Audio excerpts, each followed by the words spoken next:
नीलकमल music Tarwara Siwan.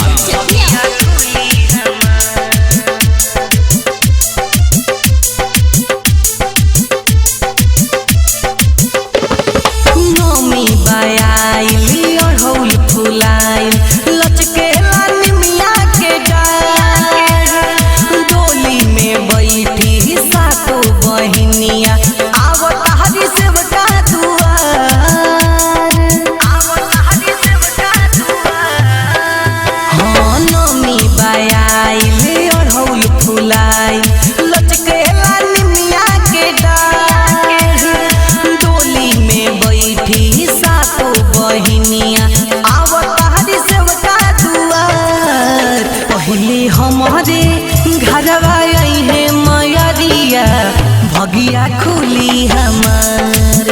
पहले हमारे घरवा आई है मयरिया भगिया खुली हमार।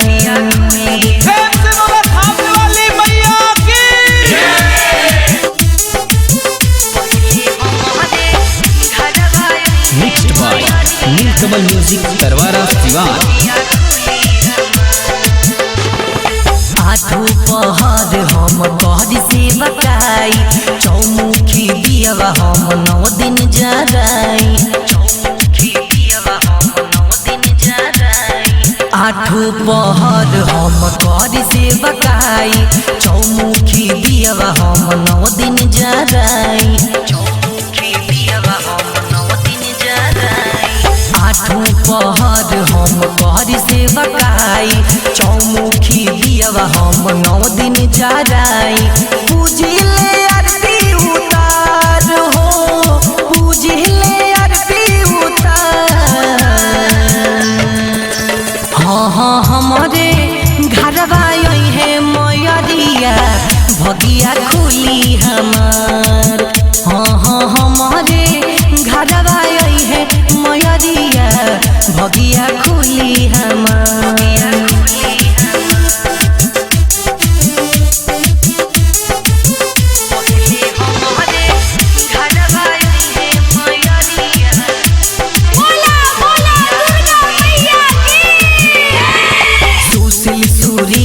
पर कृपा करी मैया हाथ जोड़ी कहेले राधे गवैया।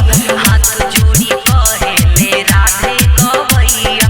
सुशील सुरीला पर कृपा करी मैया हाथ जोड़ी कहेले राधे गवैया।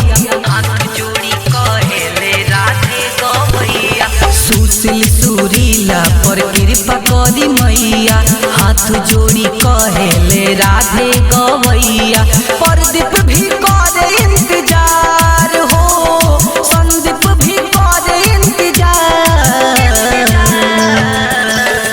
हाँ हमारे घरवा आई है मयरिया भगिया खुली हमार। पहले हमारे घरवा आई है मयरिया भगिया खुली हमार। हाँ नमी बायाइल अढ़ौल फुलाइल लचकेला निमिया के डाढ़। डोली में बैठी सातो बहिनिया आवतारी सेवका दुआर। पहले हमारे घरवा आई है मयरिया भगिया खुली हमार। पहले हमारे घरवा आई है मयरिया भगिया खुली हमार। Mixed by Neelkamal music Tarwara Siwan.